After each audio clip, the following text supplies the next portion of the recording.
Hello, hello, hello. What a historic day for women. I am ecstatic, I must tell you. Hello. I am just bubbling up and bubbling over with joy. Um, I'm almost speechless. It's twofold, and we'll really get into it. Um, but today is the first time a woman was confirmed by another woman for the Supreme Court of the United States, plus much, much, much more. Today is the first day that a Black woman is a Supreme Court justice. Am I doing the happy dance? Yes, I am. What a magnificent day to be celebrating women.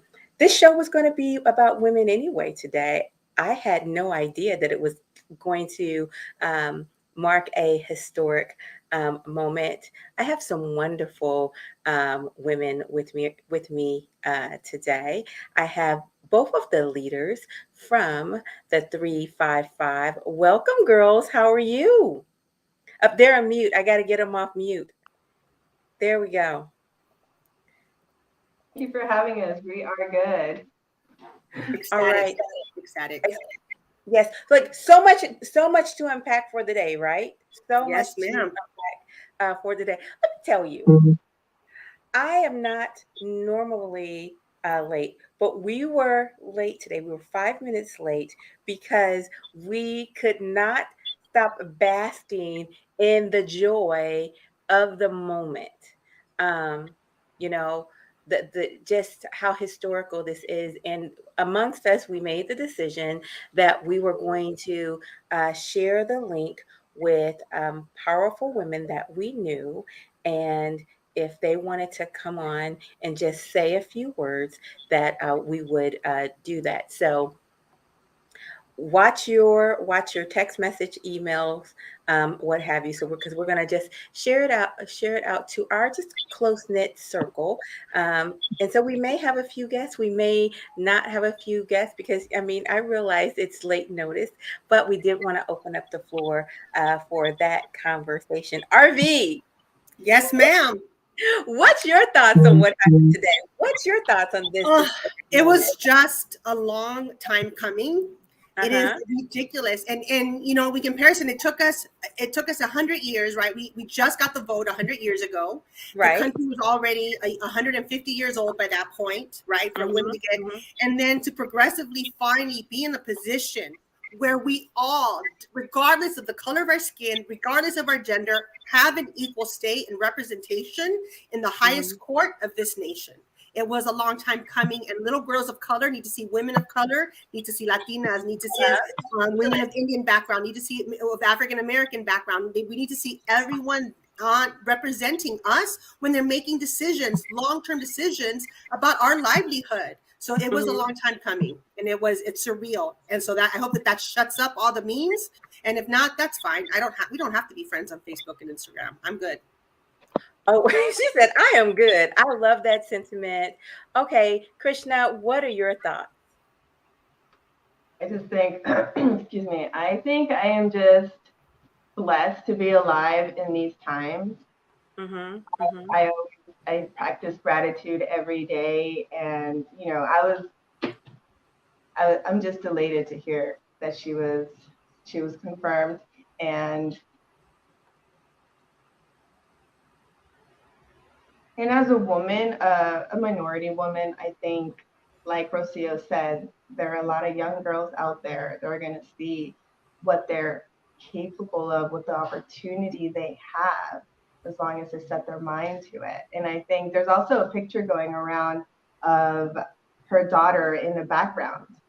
Really? Yeah, there's a picture, and her daughter has this look on her face of like, yeah, that's my mom.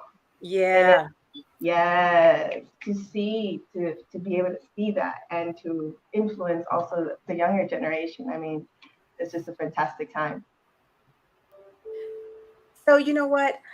Out of so out of so many days, so many moments, so often of people trying to make me feel small, I felt as if I could stand on someone's shoulders. That's what it feels like for me. It feels that I have someone's shoulders to stand on. And oftentimes, right? Oftentimes you'll see an image of like a son watching his dad do whatever he does for a living, right? And you can see that look in his eye, and you imagine the wheels turning in his head of him picturing his own future. Even something as simple as watching the dad shave, you see yourself reflected in that person's shoes. And men have had the opportunity to see themselves reflected at the highest level for as long as this country has existed. So today, to see myself reflected at this very high level, it made my heart smile. It brought me great joy, and it brought a tear to my eye. And it made me feel free. I felt more free. And so that's how it hit me. I definitely did the happy dance. RV, you mentioned the memes and the joking. And it is so powerful who celebrates you and who mocks your moment. Mhm. Tell me, girls, who wants to speak up? RV, do you want to go first? Or Krishna, do you want to go first? Who wants to go first? Go ahead, Krishna. No, go for it, girl. I see you. You mentioned earlier about someone mocking the moment that we are in, and it made you angry. Tell me about that. I think it's almost I parallel to being a bully, right? Like Mm, you're in a position, you're being represented. I'm not seeing these jokes from women.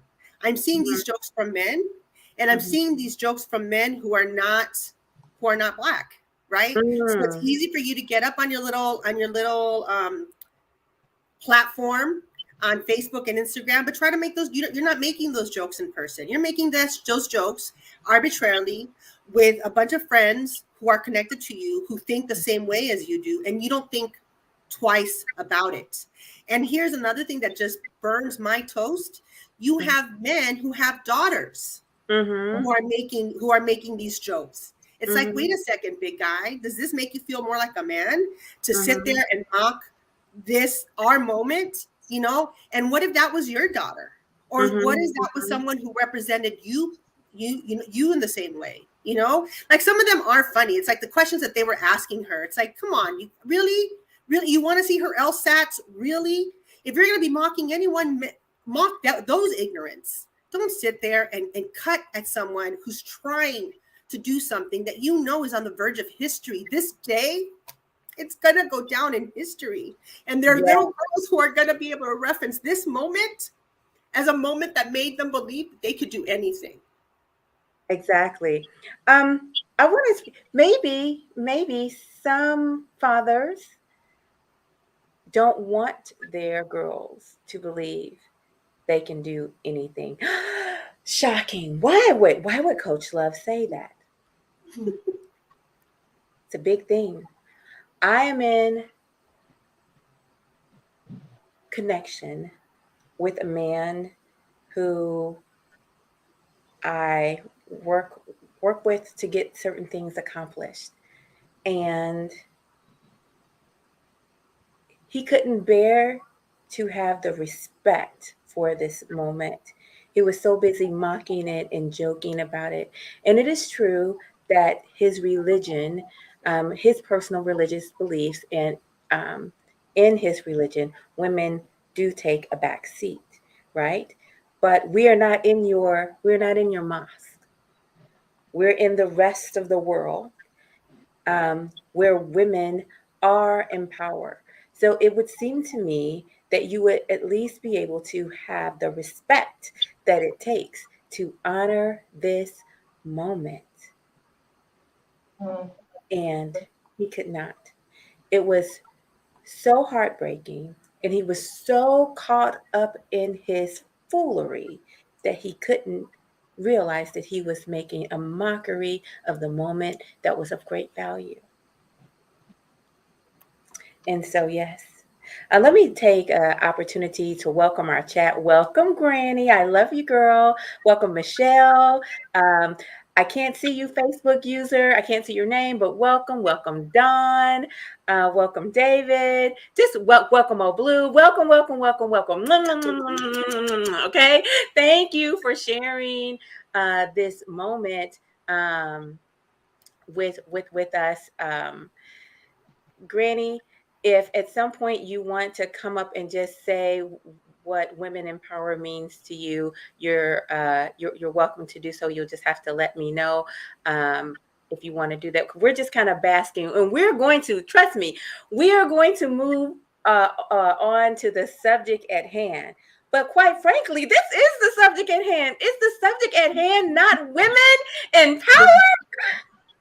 Yes, yes, absolutely. And I want to just touch what I really appreciated by Ms. Ketanji Brown Jackson's Yes. response was her bearing. She never lost Yes. her bearing. You could see her disappointment in the fact that she was even asked these questions, but she responded in a very tactful, strategic manner. And I was like, wow, that's the level I want to get to. Mhm. Like, that is it. Not break a sweat or anything. Just take a moment and let them have it. And I thought it was beautiful. I was like, yeah, get some. Yes, her composure is wonderful. And so I was very proud of that. I was very proud of her and just how she handled herself, not in comparison to, oh, her somehow being a weaker woman, but her being a composed person, period. Women often get accused of not being able to hold their composure, not being able to be logical. And she was logical, she was composed, she was thoughtful, and she was powerful. And I am a fan. I am a fan just because she held up to that still. Now, I'm not going to tell you that I will agree with every one of her political positions, but my thought process is, why should I have to? Why should I have to?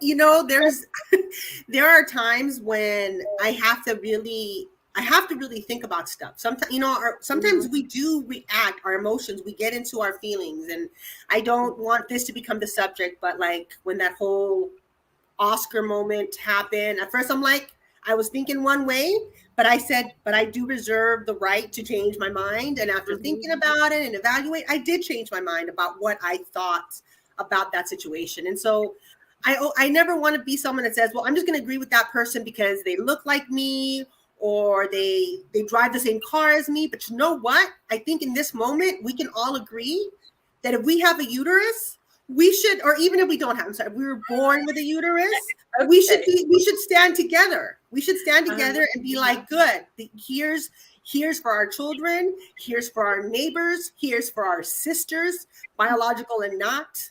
This is for all of us. This is a win. I wish everyone could see that this is a win for all of us, right?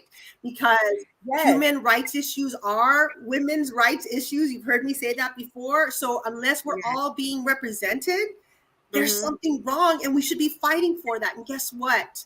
Next thing you know, we will continue to have representation that represents all of us, not just some of us, not just half of us, not a quarter of us, all of us.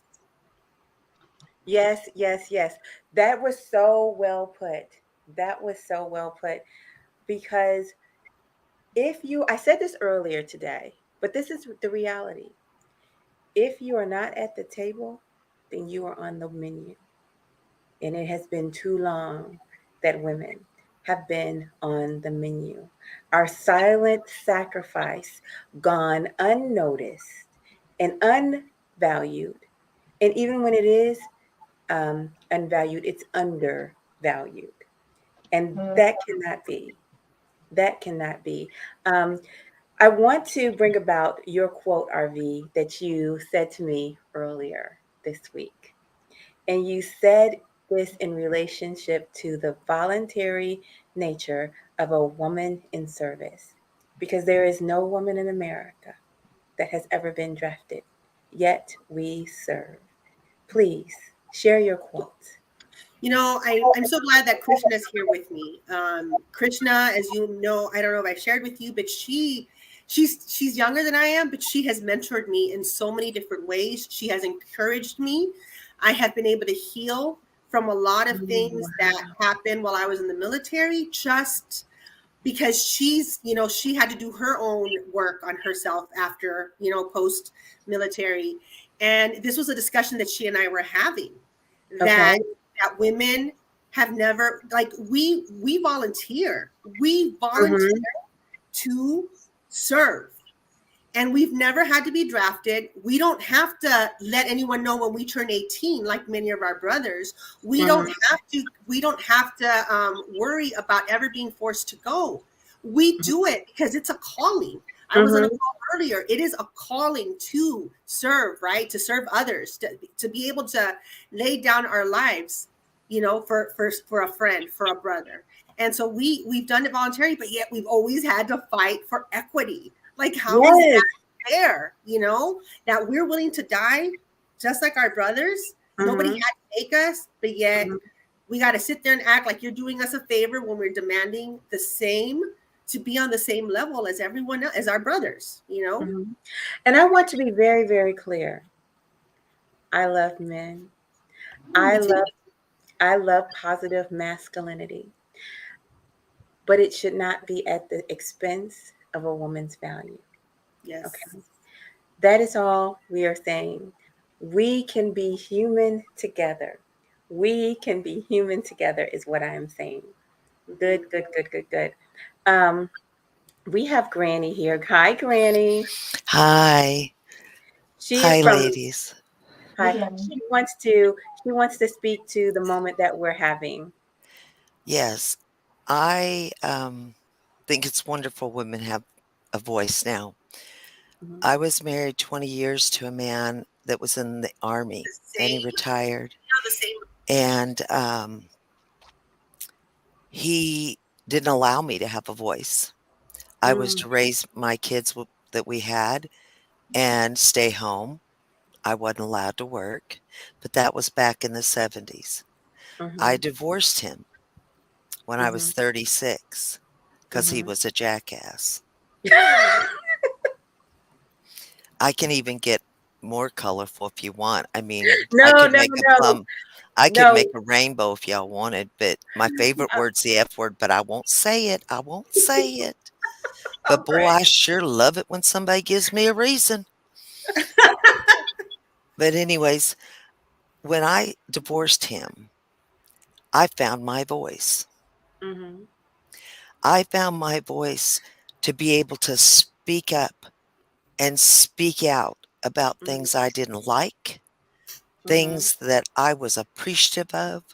mhm, And as I've gotten older, I'm 62, 14 grandkids. We're raising 5 and 4 grown kids. I am so blessed. But more importantly than anything, you young ladies and serving in the military mhm, allowed me to be this old lady that went to the mhm. dollar store, that went to the Dollar Oh. Tree and a quarter. Remember, add that quarter. Yeah, at the quarter these days. Exactly.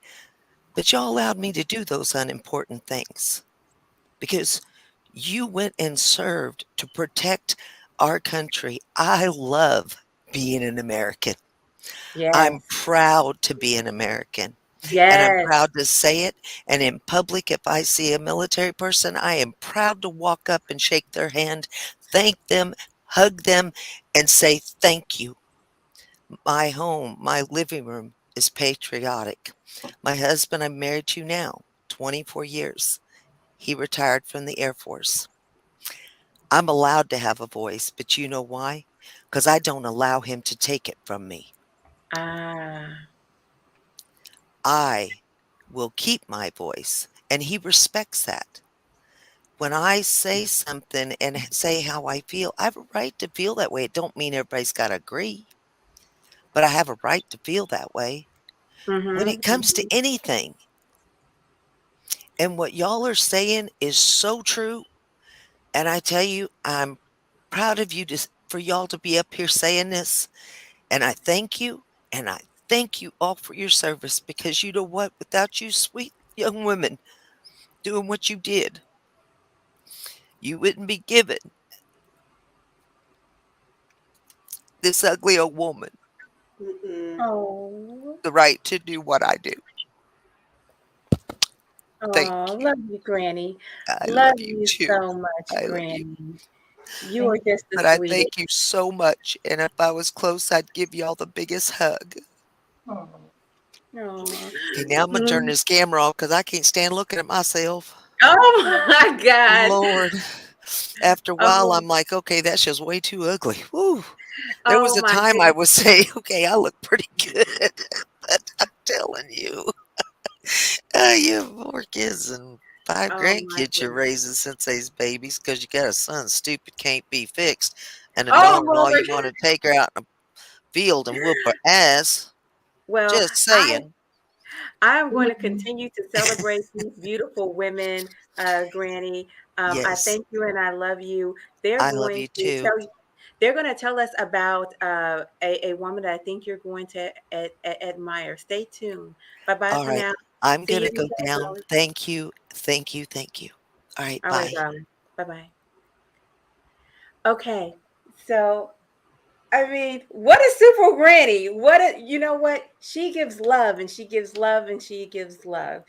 Thank goodness for the internet. I never would have met Granny 14. She's officially known as Granny 14 because she has 14 grandchildren, but she is truly powerful. And she, as you can see, she truly loves this country. And I'm proud and happy that I have the opportunity to know her and love her. I want to talk to you about another granny. Another granny who is part of the 6 888. First of all, yes. First of all, tell us what the 6 888 is. Krishna. oh gosh. 6 888 is a all woman female uh, Black battalion that Mm-hmm. volunteered during World War II, and they were tasked to sort through all of the mail. And their thing was, if there's no mail, there's low morale. Mm-hmm. So tasked to sort through millions and millions worth of mail, pieces of mail, that was like 8 million, and they did Mm-hmm. it. They did it in a half the amount of time that people expected them to complete it, if they even really believe they can complete it. Right. Okay. Okay. Yes, That's ma'am. wonderful.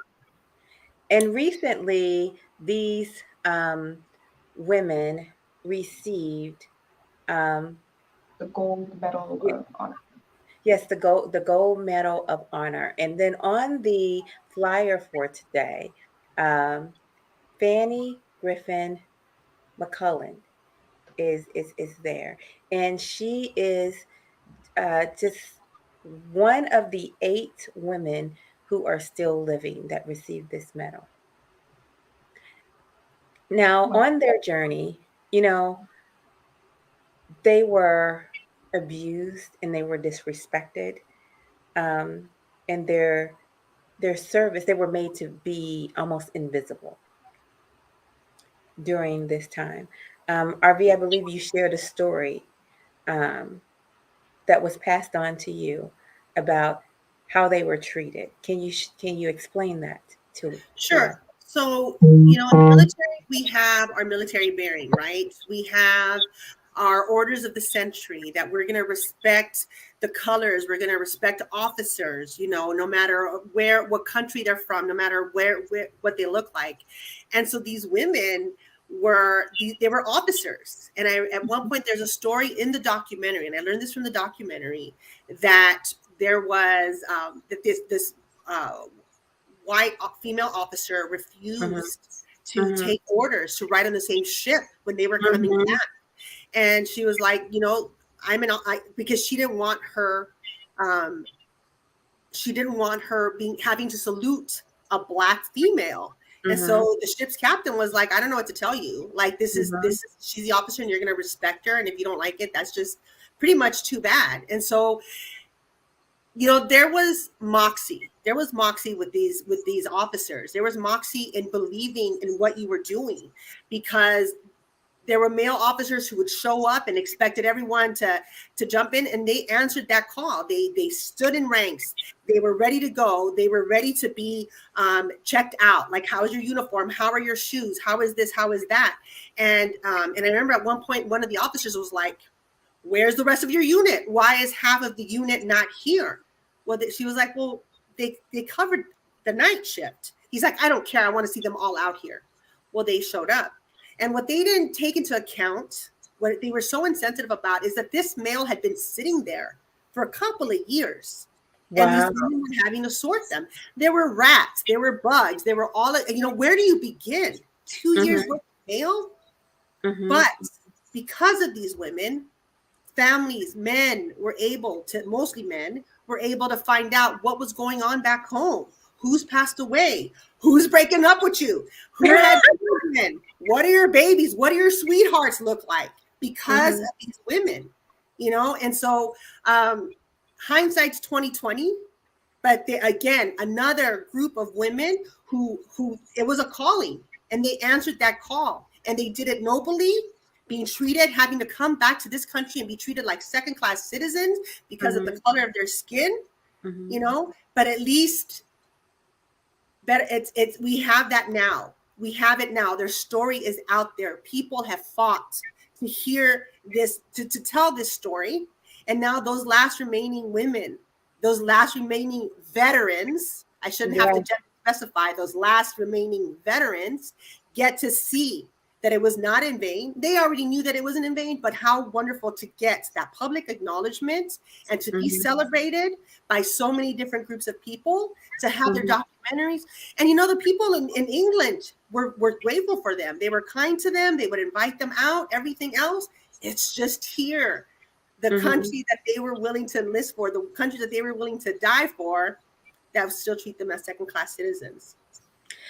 So no one's service is second class. No one. Not yours, RV, not yours, Krishna. There is not a soldier among us whose service is second class. That's right. But I gotta go back, RV, and I gotta let this sink into the minds of the listeners, those who are watching on LinkedIn and Facebook and YouTube, and then the women's small groups. Yay! Okay. My heart is with you. There is no woman that's ever been demanded, drafted to go serve her country in America. Not one woman.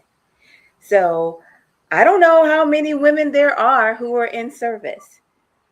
I actually couldn't guess. I guess that's a number we could look up and we could find out. But if there's 1 million, 3 million, 10 million, or 100 million, the fact of the matter is, it's about 300 and 400,000 women that are actively serving right now. About 15% of the active duty is composed of women. And going back to the 6 AAA, I think we really have to take a moment and remember. I volunteered to deploy to Iraq in 2005. So the point of, no one had to tell me, hey, do you want to join and serve? Actually, when 9/11 happened, it really solidified my decision to join.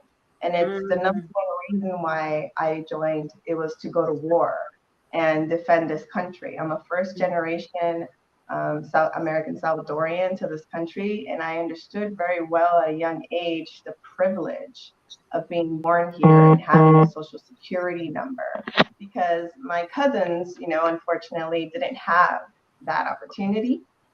And I noticed the big difference. So going back to, I have been to war, and luckily I had email back then. It was 2005. We weren't as savvy and connected as we are today, but going back even further, a letter really meant something. When you're in boot camp and you get a letter and you're completely cut off from everyone, and you get a letter, that is hope. That is people believing in you, and so much more. Even like sometimes it's bad news and it's not cool, and then it's a breakup letter. You get those. Right. We get those too. But yeah, like morale is important during war. And without the letters, without knowing what your family and how they feel about you being over there and hearing what's going on and you telling them what you can, right? Because you don't want to tell them everything, protect them a little. So, I mean, it makes me so proud. And I think it's also such a gift for us to be able to collect this information and learn it and continue to build awareness upon it. And it's just unfortunate that there's only 8 women that are still with us. Yes. So you know what? In case anyone missed it, I'm just gonna put this up and let us kind of give her her flowers for this moment in time, right? So let us look at her. Let us celebrate her. Congress didn't stand up for her today. She did receive a gold medal, but when she was in her prime, she was not celebrated by the masses. I don't know how she votes, and I don't care. What I do know is that she voluntarily sacrificed for our country, my country, the land that I love. And I thank her for that. She's a woman. She didn't have to. And look at her, so beautiful, holding the American flag. It just melts my heart. Along with the other 2 girls, beautiful leading women there. My heart's melting. It's beautiful. And I'm just resting in that, family. I'm just resting in it.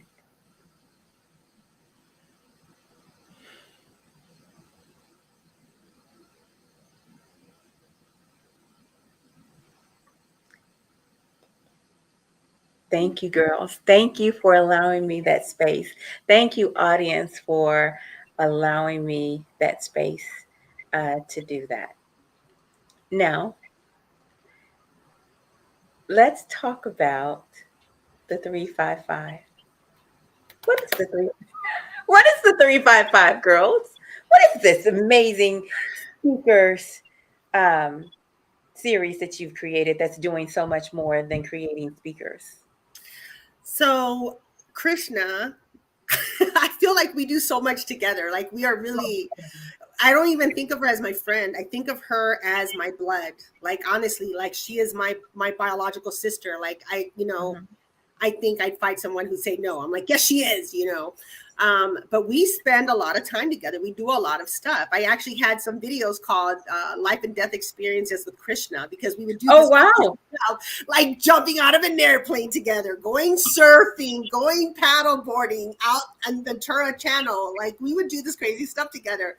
But the bigger thing was having these discussions. And we were on our way up to Ventura. I do believe we were going to Ventura and we were having this discussion about how so many of the women who very much are in our tribe, right? So many of the women that we've been working with and that know, and Krishna is 10 years up on me as far as experience in this arena, in this community. And we were just talking about how we don't talk with each other. We don't get the opportunity to learn from each other, which like in an active duty, you'd be like, oh my gosh, stay away from that guy. He's a pervert. Or you know what, that guy, he's going to use you for sex and then he's going to leave you like we would warn each other, like who to stay away from. And we don't have, not that it's the exact same thing, but it's just like, okay, this person has gender biases, or you know what, this person is in cahoots with this other person. So when you're presenting, it needs to look like this. We weren't having those conversations because there's so few of us and we're kind of dispersed.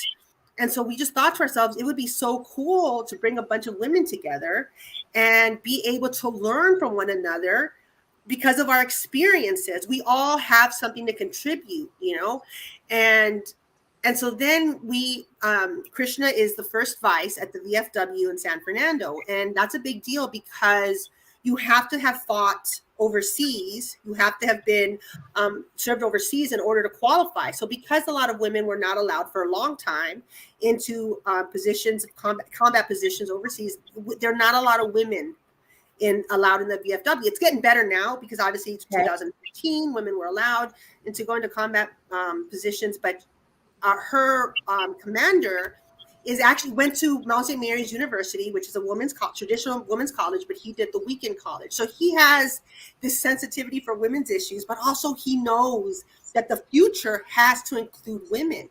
It can't be these male-dominated organizations that don't allow women. It's just, you're hurting yourself. You're dying out when you're doing that. And so he offered the place. And so we presented to him, this is what we're trying to do. This is what we're trying to get done. We're doing 3 months. Sometimes we're considering a 4th month of speakers once a month, bringing together women speakers. And so for this first month, we have the state commander of the VFW, who is rare because it's a woman. She's a rarity because she is Native American. I believe she's the first Native American, and she's a sailor. So most of the time, people who fought overseas, it's either Army or or Marines. But she was on the ship in the Gulf Coast, and so she is. The stuff that she posts are so meaningful. It's so deep. And she is so hilarious, and I cannot wait to meet her. We also have another commander, Jennifer Campbell, who is the Unit 42 or 24 American Legion 42. It's an area, and she was actually only the second commander of the Hollywood Post, which American Legion 43, Post 43, where Krishna and I belong. And then we also have a third woman. Her name is Patricia Jackson Kelly. She is the commander of the Jackie Robinson post. She just won a lifetime award for last year because she has done so much. And she is just, we have these amazing women who are going to come, and we're going to be able to learn from their experiences. So we have been trying, we post videos. I think you've seen some of our videos. Like, we have these 2 videos, they're like commercials, but they're really hilarious. As far as just being able to just invite everyone. And even though everyone is invited, you do not have to be veteran, you do not have to be active duty, you do not have to be civil, whatever you want. But the speakers are going to be women speakers. So we were having this discussion, and I was sharing with her how I've been in the veteran space for about 10, 11 years now. And I told her, when she came on, she's like, oh, I'm so new, I'm so this. And I'm like, no, you have kicked down the doors, girl. Woman, get it? She kicked down doors. I've been in the space for a minute, and to see someone do it so quickly, I was just like, wow, I was in awe. And I told her, I feel so lucky and so privileged because I know so many women veterans that are doing such amazing things, especially here in Los Angeles County. It's like a unique, unicorn, magical place. And I like it. I'm serious, but to know so many women and to have that network and connection, and that's only because we reside here. And we have a dense population of veterans, and we have so many amazing leaders in our community that are trying to fill the gaps in our transition. And that's what we were talking about, how in transition, when I was transitioning out, I experienced, I went to combat, I did convoy security, and I also unfortunately experienced military sexual trauma right before my deployment.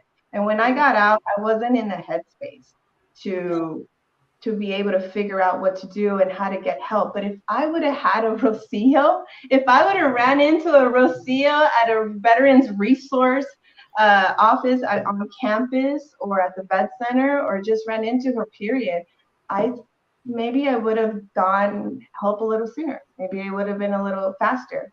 maybe my tribe would have been built a lot sooner. I have to gloss. I can't just let you gloss over that, right? You just slid over that sexual assault. Yeah. Just slid right over that, Yeah. and someone tried to take your power away, and it took the love of a community to help make her whole, um, essentially. So hopefully, I think she had a little bit of a technical difficulty, and so I'm sure she'll be back. But the other thing that I wanted to say was this moment that we're having, this moment that we are in, is about women, but it's not about women. Really, it's about humanity. It is about the totality of humanity being recognized, meaning that you can't be too short to be a valuable person, can't be too dark to be a valuable person. You can't be too female to be a valuable person. Your hair can't be too nappy to be a valuable person. I mean, let's just be real honest.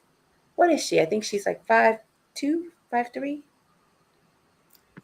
I'm sorry. I don't know her exact. I don't know the justice's new height, but it is clear that she is a woman of, you know, shorter stature. Okay, um, she doesn't have a what someone would call a preferred model like look. She's not what you see celebrated in magazines. Her legs aren't long, long legs. She doesn't have that. And she has um, braided hair or either they're dreads, one or the other. And I love that she wore her hair like that. Oh, I love it. But she's probably been wearing her hair like that. And do you know how many women who are told to change their hair? Yes. To change Yes. their hair. I used to do job placement for a nonprofit in Pasadena. And one of the reasons, and the person didn't say exactly, but they alluded to the fact that they did not like that my person who I sent, who was more than qualified for that position, but she had braids, just small ones. She looked, I mean, it was a beautiful look for her. And I believe that she was denied a job because of that. And so people do not understand the frustration it is for someone to be criticizing you because your hair is not straight enough. Or So because you're female. yes, because you're female, but I was just kind of going through the detail of her and how you get judged as a female, whether your skin is too dark or whether you're a little bit overweight or you're too short, your hair is too nappy, you are too this and not enough of that. Yes, You know? Yeah, I mean, growing up, my sister is so sad. We had Barbies. They were blonde Barbies, right? And my sister recently shared with me, she has this collection of these ethnic Barbies, right? These like Mexican heritage Barbies. And I was like, what is wrong with you? You can't take it with you. Like, why do you have all these crazy Barbies? Like, adopt a child or something. Like, stop spending money on these dolls. And she said, when we were growing up, I felt like I was ugly because I was not blonde. And I was like, dang, like, okay. And I felt, I think I shared this with you, Coach Love, and I know I've shared it with Krishna, that one time I was arguing with my aunts and they were like, you cannot, nobody's ever going to want to marry you because you don't know how to mop, you don't know how to sweep.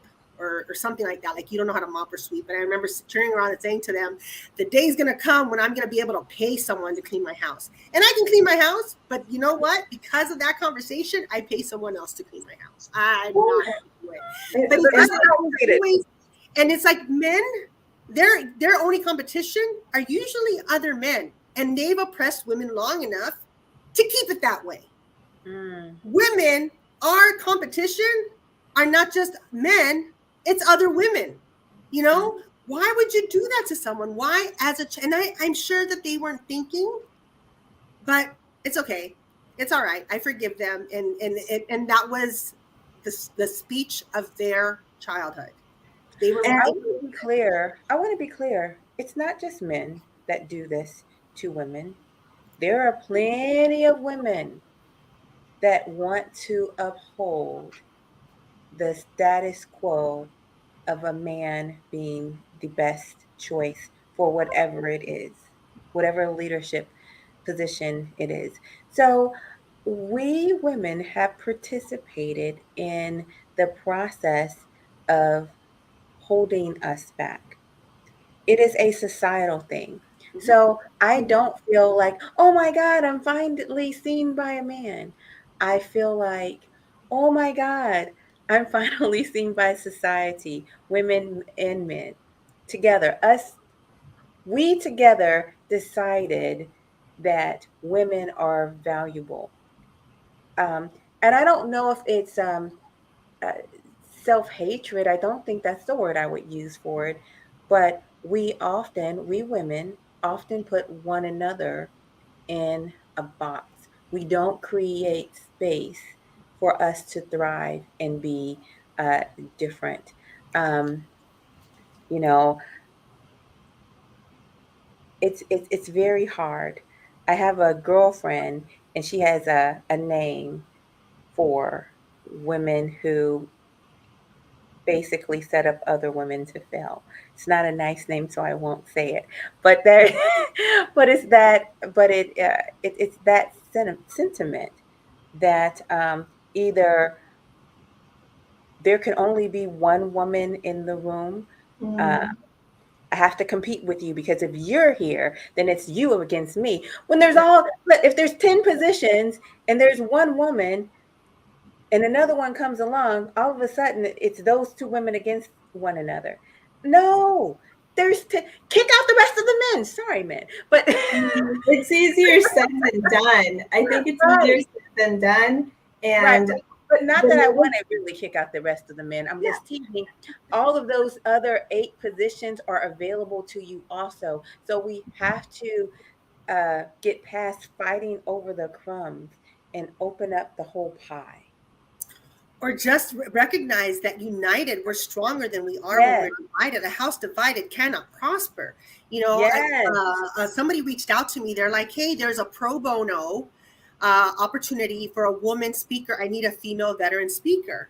Can you send them? And so obviously I nominated Krishna. There was a couple of other women. I didn't think twice about putting myself on there. I'm like, no, compared to them, I know that they're the better candidates, and I'm okay with that. It doesn't take away with the stuff I'm good at, but I know what they bring to the table. I know what I bring to the table too. And I know that not everyone can earn a place at my table, right?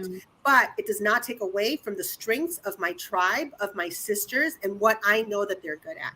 So that there's no problem with that. And I think the minute we understand our own value, we won't look to someone else to give us, to validate who we are or what we bring to the table. And then we're able to recognize what others bring to the table. And that's okay.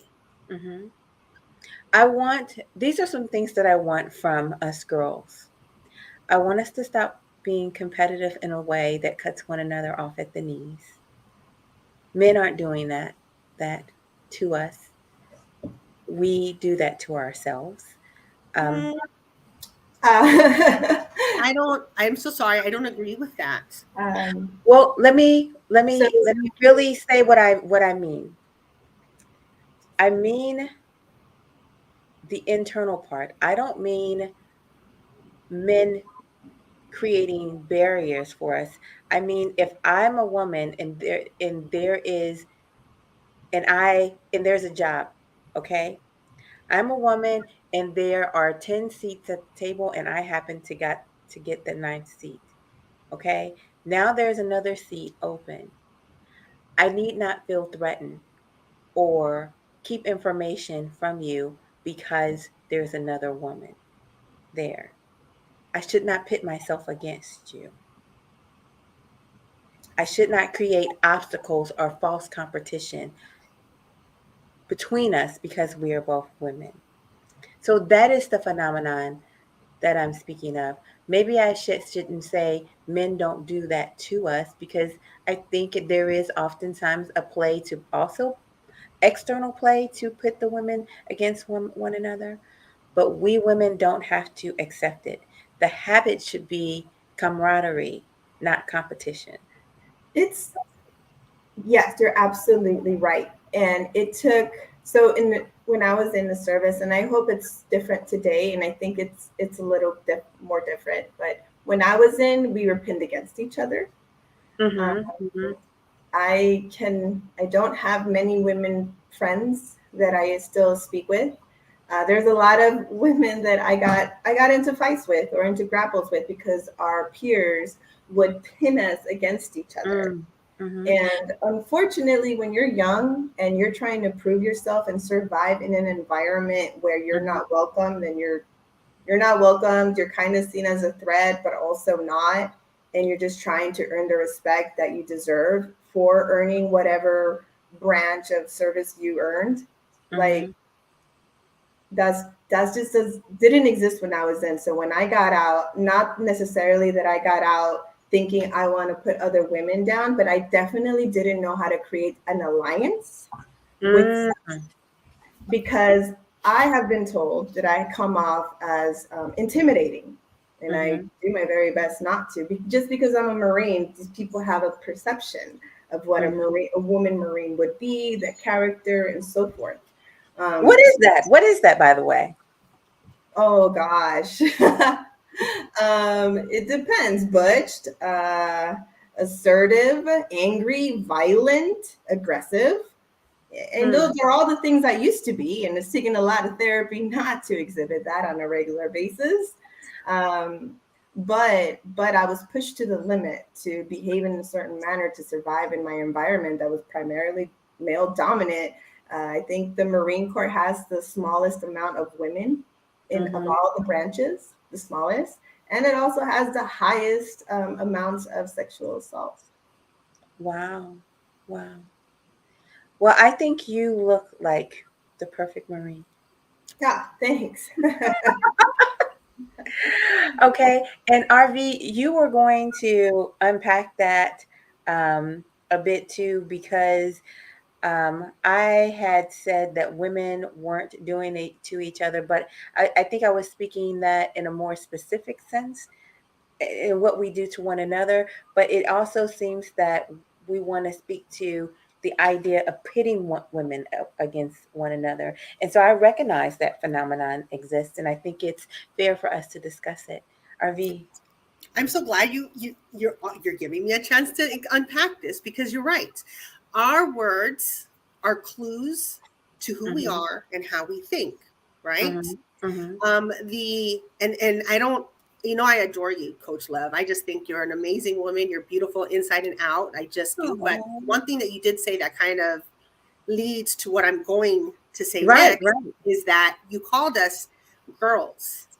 Yes, right? yes. And so, and there's nothing wrong with that. But the fact is that that term kind of takes away from who we are as women, from our accomplishments, from the things that we've said, the things that we've done. And so that's a culture, right? Because nobody wants us to be with an old woman. They want to be with the young things, right? And so the way that we are interacting with each other as women is a reflection, sometimes directly, sometimes indirectly, with how men perceive us. It's a reflection. The men are our mirrors, right? Because I'm sure that Krishna and her friends would not have been fighting against each other if it was not out of survival, because the people who were in positions of authority were kind of pressuring you. Maybe they didn't say it, but the way that they were acting, the way that they were being treated. They said it. Yeah, okay. Right. And so in the same respect, I had a job where the minute I put my foot down about things, all of a sudden there was this mutiny and there was retaliation. And it took many months, but I found out that the reason why this woman started coming after me and giving me a hard time was because her favorite young guy was upset that I said no to him, right? Oh my gosh. No. Saying no to people as a woman. How dare you? But go ahead. Exactly. And I love bringing this up, and some people aren't in agreement, but there's a saying in Spanish, calladita más bonita, right? Which means more, the quieter, the pretty girls are the quiet ones, right? You look prettier when you're quiet, when you're not fighting back, when you're not saying anything. I know. And it's so funny because I went to Mexico City. My girlfriend and I went to, we went for 4 days to Mexico City, and I saw it so often where men try to push me, right? Pressure me into wanting something that I didn't want, whether it was in a store, whether it was in a restaurant.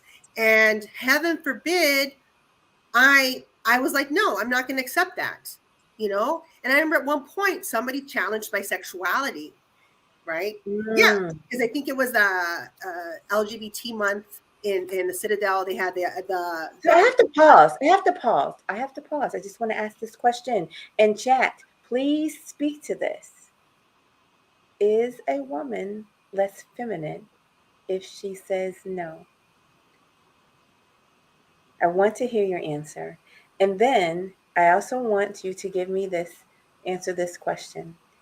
Is a woman less feminine if she's an authority?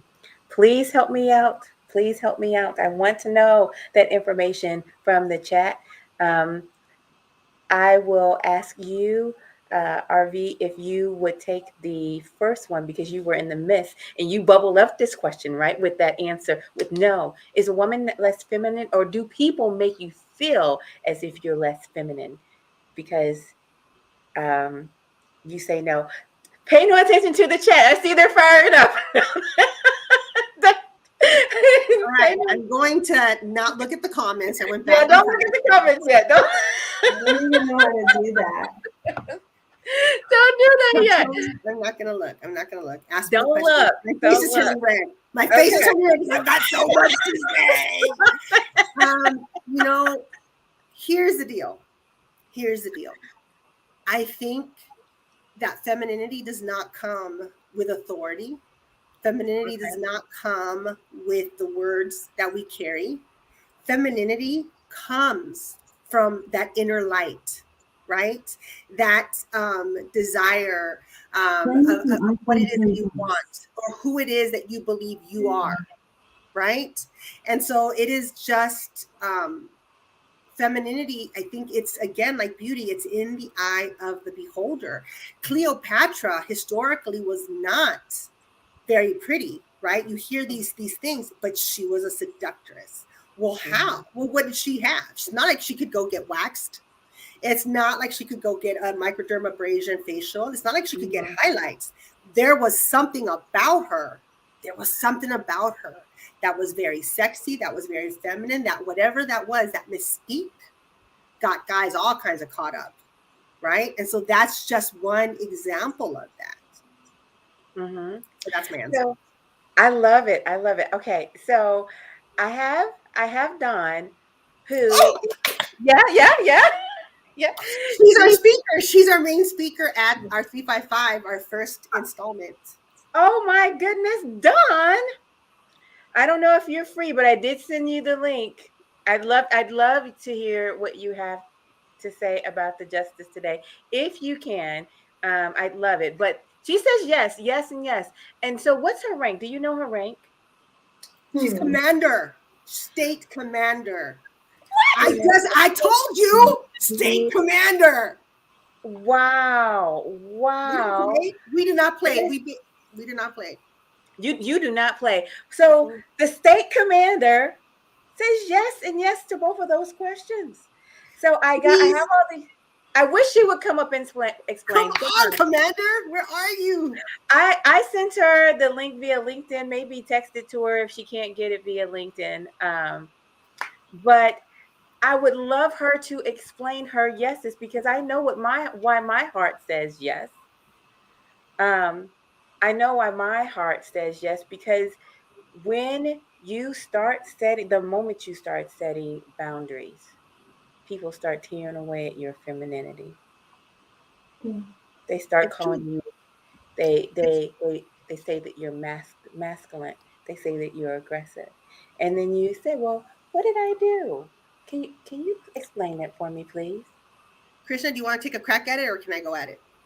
I honestly don't even know how to answer this question, because, and I'm still working on finding my femininity after having to strip it away again to survive the Marine Corps and to survive being the only woman in a squad. For example, in my squad, the only woman out of 25 of us, I'm the only woman, and I had no room for that. And, I'm still working towards finding what that looks like, that inner light. I'm Hmm. still working to overcome a lot of challenges that I still have from my experience as being a woman in the Marine Corps and in combat, and what you all talked about earlier. So for me, it's a little harder to answer this question. Like, I'm like, I don't even know what my femininity is. I'm still working on it. For example, I don't wear dresses to work, for example, Hmm. even if they're past my knees. Like, I feel like, ooh, that's too much vulnerability. That for me, and I'm still Hmm. working through a lot of my trauma, and it's a process. So when you ask this question, this is all I can feel like I convey to you is I'm still working on figuring that out.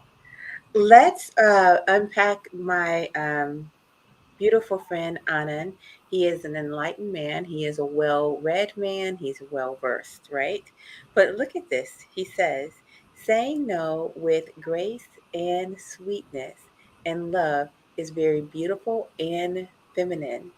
No one is better at saying no.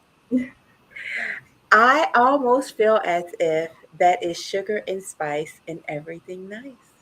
And although I am very nice, and I do tend to say no very sweetly, I wonder if you can be sweet and feminine and say no, like no,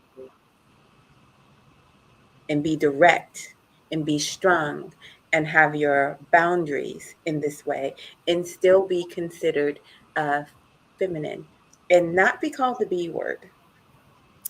You know I what? don't I'm so I thankful don't for my tribe.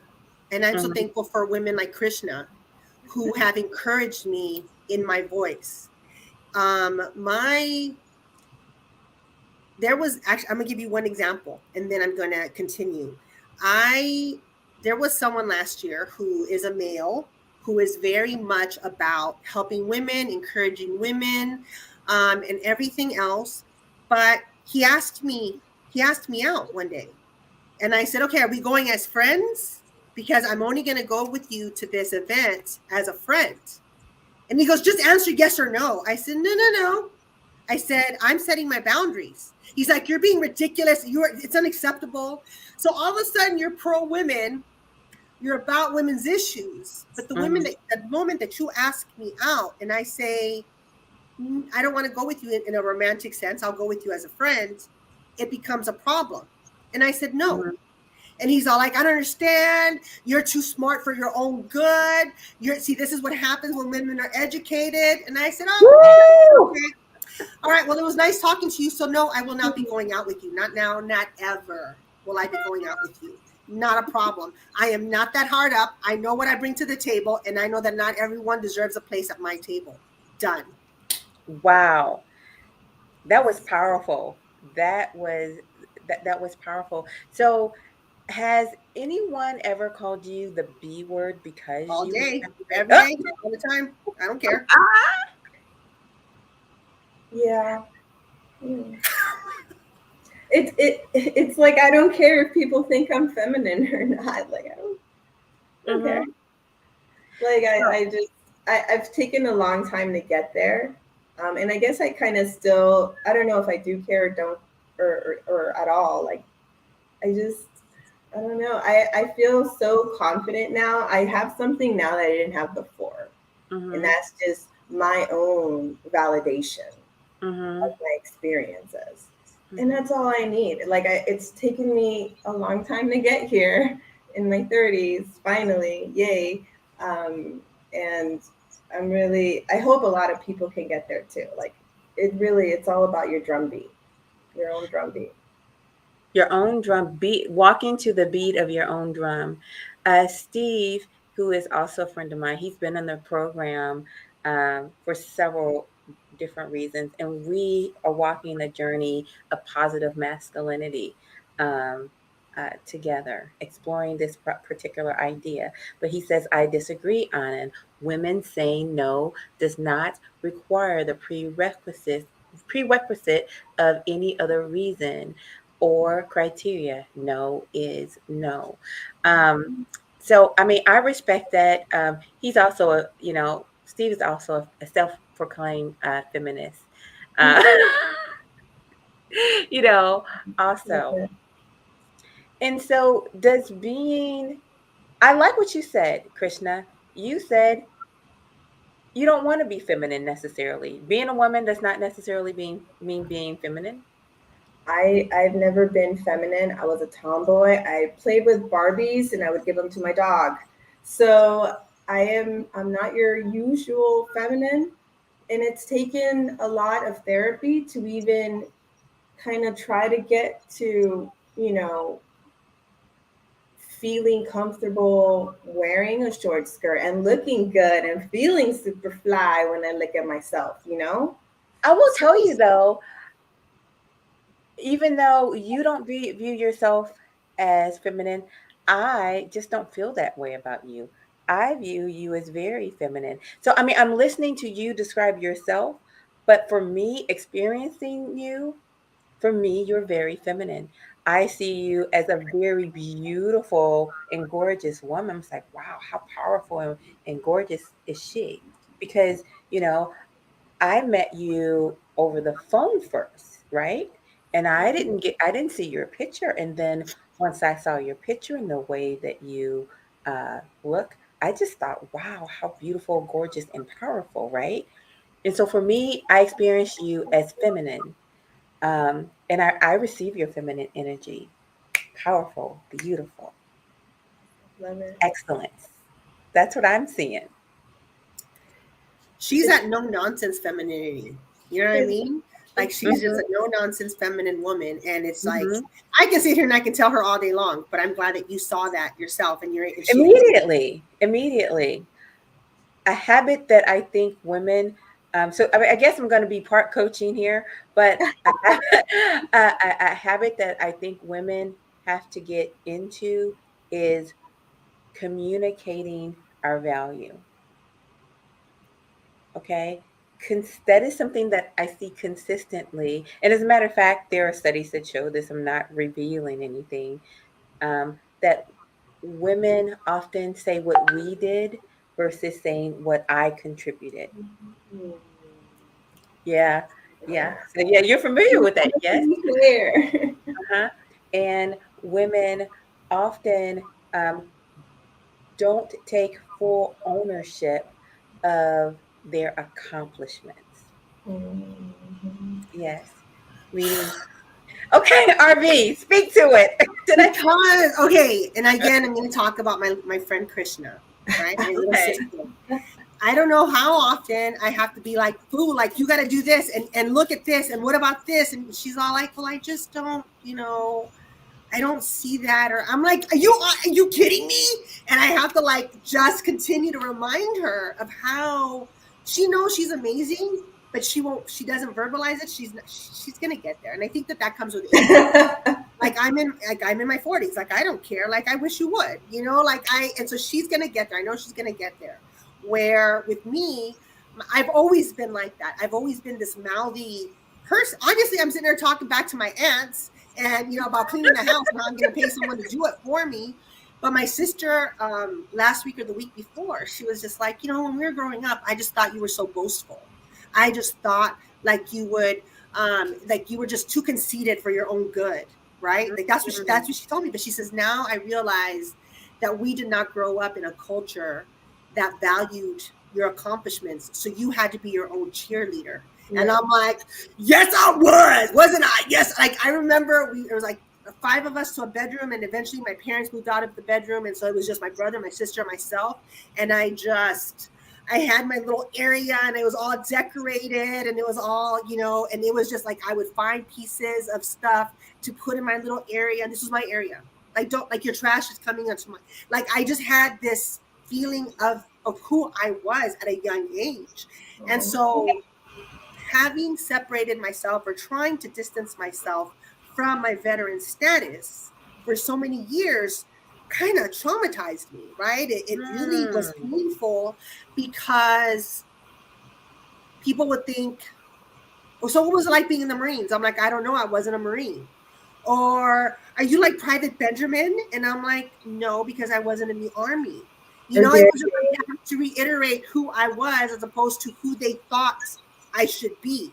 Or I was at a party, and this guy who didn't even graduate high school, we beat him in this trivia game.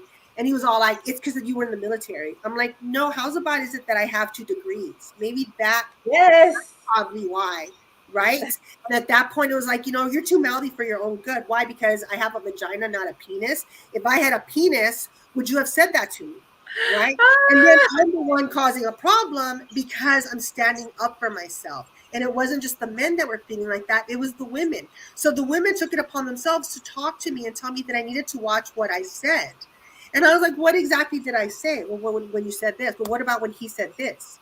Well, that's just how they are. And I'm like, so we're going to excuse ignorance and bad behavior and stupidity as a way of life, but we're going to condemn me for being educated and speaking up for myself. And that goes back to what you said earlier about us dividing, you know, cutting ourselves down. But it was in reflection to the men that were in the room. Had they not said anything, these women wouldn't have said anything to me. So that's why I'm telling you that it is often, it's like the men are the mirrors. You know, they don't mean to do it. Let's go to what Steve said. Steve made a comment. Well, actually, before I do that, I want to go to Dumpster's comment really fast. This is high praise. This is high praise from Rick if he wants to sit by a campfire with you. This is high praise, of the highest compliment. So feel like you just got I don't know, the biggest pat on the back in the world. So there we go. I want to go to this comment of Steve. Weak men are afraid of strong women. You know, I'm not going to read his curse word, but Own it. Wait, oh, wait a minute. Own that stuff, and I will walk any path with you. The other day, Steve was on panel, and he was going to get all the men together. I think he was offering up his phone number. That was hilarious. But I think as women, based off of what you said, RV, that we are waiting for permission to be ourselves. We have to stop that. Stop waiting for permission to be awesome. Anybody needs a permission slip, I'll write you one.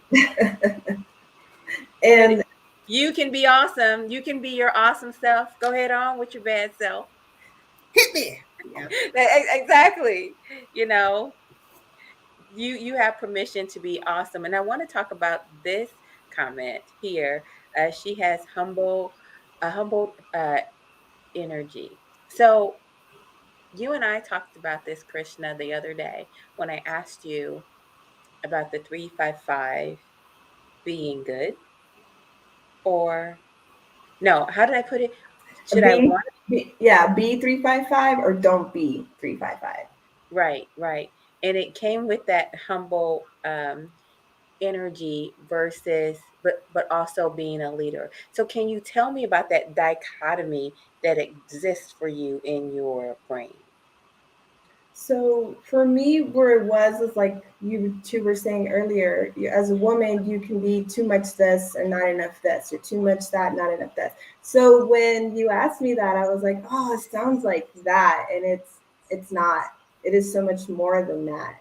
So the reason why we, Rocio and I, resonated with selecting 355 for our Women Veteran Speaker Series was because of, the 355 member, part of General Washington's firing during the Revolutionary War. And Mm-hmm. until today, it hasn't been 100% confirmed that her actions, her contributions truly were 100%. But nonetheless, there wouldn't be documented information Mm-hmm. like that back then. Mm-hmm. And if it's there, it's because it's a high probability that that's what went down. But for a very long time, we still don't even know who she was. But she contributed so much to our nation and has gone unsung. Her contributions for so long, just like 688, Mm-hmm. unsung for decades. And so we were that I think for me, that's how I felt for as a woman veteran, even as a combat veteran. When I came out of the Marine Corps, I was really lost. I was really angry, and I'm very lucky to be here today because I really didn't want to be here. Every breath after coming home was a challenge, and that's because I struggled with my military sexual trauma that occurred right before my deployment and the mistreatment that I got while in Iraq for the perceived assumption, like you guys said earlier, that I slept with someone for special treatment. And that came with hazing. I endured all of that and I still got my honorable discharge. I got all my benefits when I came out. But even though I had all that, I I was so angry and lost. And I didn't identify as a veteran for a really long time, even though I had been to combat. And I know a lot of my sisters and a lot of my brothers as well feel a certain way about not being able to deploy and go to war. I understand that. But that's the space that I was in. Even with all of that, I was like, I don't want to identify with the service at all. And nobody really knows what I did or my contributions, but I really overcame a lot of things. And if it wasn't for the psychological support from the VA, I wouldn't be here today in front of you. I would have been a statistic. What is it, 1 out of 22? That would Mm. that would have been me. So Well, and now that I have this, I feel like a second chance. It's taken 10 years to change the patterns of the way I used to think and what I believed and things like that. I am so grateful to be here today because I have an opportunity to build awareness. And I think because of that, the 355 going unsung and unknown, I could resonate with that so much. I feel her. I am her. I feel like still. mhm. And women are still working to get the proper recognition that they deserve. I was lucky enough and to support a group in the Antelope Valley to put together a Welcome Home Vietnam veteran ceremony, Mhm. and I did not see a single woman from the Vietnam era attend that event. And I know they exist, but they're not out there, and I don't know why. And I want to reach them. And I think that's where the 355 and us having that discussion about mentorship, not having the same networks as our comrades, as our male peers, the idea of let's put, now that we have so many women in leadership positions, let's bring them together. Let's bring our newly transitioning sisters in and have them connect and network, because once we build your tribe, you can lean on us, and who else to lean on than your sisters? And I didn't have that. I didn't have that in the Marine Corps. I didn't have it from my brothers, and I didn't have it from my sisters. That's just not my experience. Other people have better experiences, and I'm very happy for them, but that's not mine. I am humbled and thankful that you are here. So let me just say that. I am thankful that you're not a statistic. Um, Steve was kind enough to let us know that a veteran commits suicide every 16 seconds. And I'm glad you are not one of those. In that brief, maybe 5 minutes that you were speaking, you shared with us your trauma of suicide, You shared with us about your feeling of isolation. You shared with us that you had a sexual assault right before you were deployed, and you shared with us the mindset regarding your sexual assault is that somehow that you had used your your femininity as a weapon to move ahead. So not only were you sexually assaulted, but then it was used against you and said that you um, went down that path voluntarily in order to move up the ranks. Then you said that once you came home, there was no place for you, there was no home for you in the identity that you had lived because you didn't feel or fit into what was known to be a veteran. That's a lot. That's a lot of trauma. And that goes to this comment that Steve made. I'm so tired of this bullcrap idea that women must squeeze themselves into the social role of submissive in order to feel needed, wanted, or valued. Mhm. He doesn't he doesn't want that. And I don't think we don't want it either. And I really like his hoorah at the end. I really love that. Hoorah. Yes, I really love that.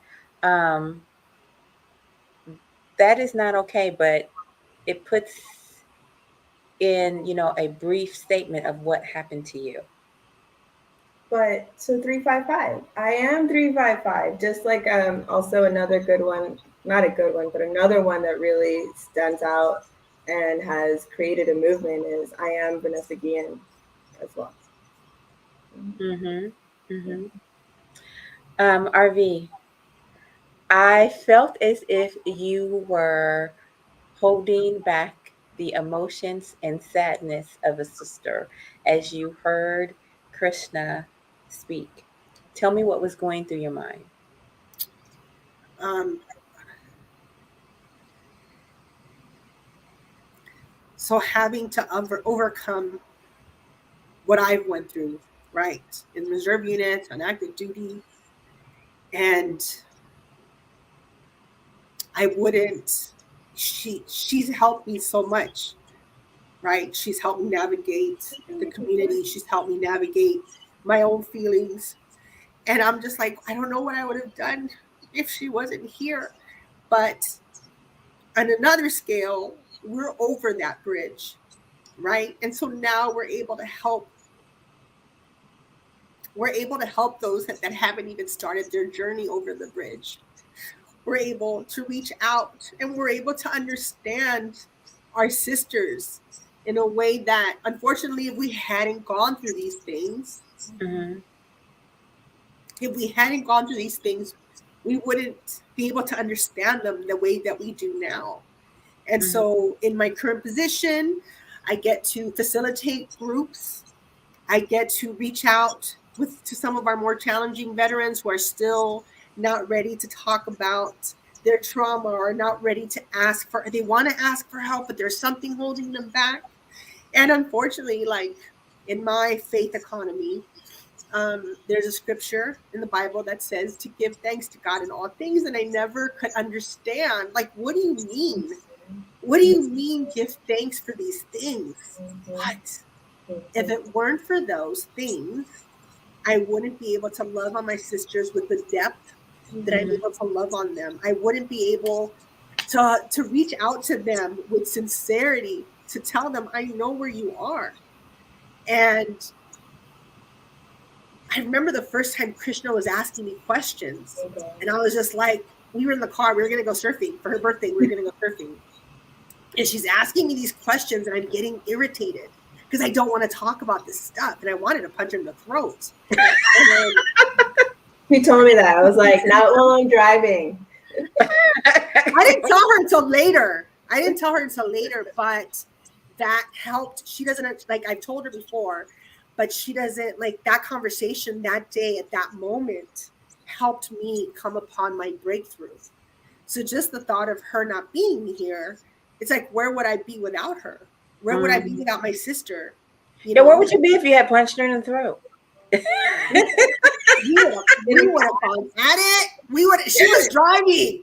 She was driving, and I would have had to come back. Like, would we have even gone surfing? I don't know. Maybe not so much. Maybe I not don't so know. much. Like, but you know what? Maybe, I don't know. Maybe we'd have fought it out and then been like, okay, let's talk about it, and then we would have gone past it. I don't know. But I'm just thankful to God every day that I have her in my life, because she is my sister. And we do like so much together. So much together. It's ridiculous. We're co-chairs together. We're doing the 355 together. We're here with you together. We just do a lot together. She's my sister. Yeah, and it's just nice. Again, we're so lucky to be here in Los Angeles and have the network, the tribe that we do. When I say tribe, I mean other sisters that we meet, that we're able to contact or meet up with. A lot of women don't have that. I didn't have that for many years, many years. And I'm so thankful now to have them, because there are so many amazing women in our community doing amazing things. And that's why we were like, we need to share their stories, because that is how we connect with people, right? Sharing our stories right now, right, everyone? That's what we're doing. Absolutely. At the very deepest natural level that we can. And that's why we brought this together, the 355 Women Veteran Speaker Series. 100%. And so part of the journey that we're taking over here at Epic Understanding is to understand the female journey as a soldier, so that the next time a Krishna comes home, people understand her as a soldier. Because I think that's really what I heard from you. Rick had a comment here, and he said, women fill a niche in our society and should be allowed to do or be whatever they want to be in society. They should be, but they're not. They're not. They're just not. And that's why today was so big. Never, ever, ever, ever, ever, ever, ever before in American history did a woman confirm another woman. I don't care what your political beliefs are. You ought to be glad, because you got a mother and you might have a daughter. You might have a sister. There is not a human on earth that didn't come through the loins of a woman. Okay? Today was huge. It was huge.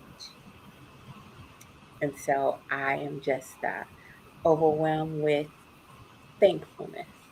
I'm overwhelmed with thankfulness in that.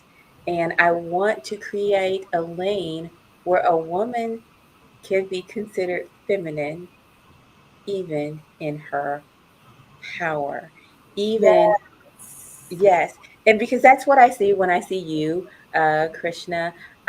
You were defining femininity as, this soft, sweet thing.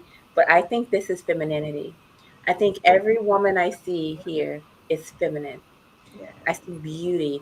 I see you, Krishna girl, with your combat boots on, up under your, up under your graduation gown. Are you getting your master's here? Yes, ma'am. Yes, I actually have a photo of a group of us, and it's just and all the women around me are wearing heels, and I'm the only one in my combat boots, because I'm ridiculous that way. But I see this as feminine. Okay. I see RV as feminine. Look at this beautiful girl, pearls and all. I like girls who wear pearls, and I like girls who wear combat boots. Okay. And I like when we are beauty. I like it when we are beautiful here, and we have aged, and now our eyes are a little bit squinted and our skin is a little bit wrinkled. But there is the beauty of our journey in our eyes. All of that is beautiful to me and very feminine. That is for you. That is for sure. So, what's next for the 355? Krishna, Rocio. What? Krishna, Rocio, what's Okay. going on? Okay, RV, what is it? Rocio, what's So we have our three. We just had our invitation for our third or our second installation of the 355. After our final installation, we are going to take a little bit of a break because I have a couple of projects at work that I need to focus on. Then I'm going to go on a 2-week vacation. Then when we come back, we want to start working on some documentaries. We have some ideas for documentaries. And eventually on our dream board is to get an Academy Award. And the end of my speech at the Oscars is going to be like, don't ever underestimate a woman with a DD-214. Okay. Oh, don't do it. Don't do it. Don't do it. So, yeah. I love it. I love it. Thank you. I love when Rocio says it because she really puts it out there. And when you say it out loud, you know, it's more likely to come true. It's more likely for you to really achieve that. So I love hearing her say it because I'm not quite there yet. She's so funny because she's like, it's like you're driving a train and I'm trying to catch up or I'm trying to jump on it. And I'm like, just come, just trust me. Just come with me. Just trust me. But yeah, it's a beautiful thing. I'm learning a lot. Like Rocio said, you know, we put this together so we can get to know each other, expand our network, and grow ourselves. But I think also it's an opportunity for us to learn from each other. I'm learning so much from Rocio as far as finding my voice again. I'm still working on that too, even though it may look like I have a voice right now. But it's taken a long time to get here, and she's helping me take it a step further as well. So that's the whole point of this, Coach Love. Sometimes we have to work at finding our voice, particularly when the world around us does not reflect back someone that we understand or recognize. So let me give this to us powerful leaders. DD 214 femininity. oh, Hashtag. Yeah, hashtag that. Hashtag that. Because you get a DD 214, you know, as you know, that lists all of your services and your identity. ribbons and your Yes, time all of that. served. Yeah. And all of that. That's a powerful document, right? Yes, it is. Yes, it is. We are part of an exclusive club when you got a DD-214. Exactly, exactly. And I want every woman who has a DD 214 to know that she is feminine and powerful, and that she did not lose any of that, any of her momentum, any of her leadership, any of her mojo, just because she enlisted in the military. And I'm getting that because I'm thinking about what Krishna said, that she was still finding her femininity, like somehow it was lost. It's within you. Maybe you can't see it, but it's easy for me to see. I want every woman who has a DD-214 to know that as well.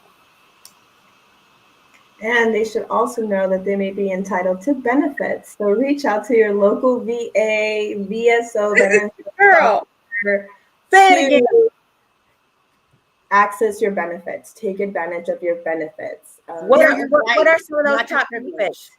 What? Name some of the top.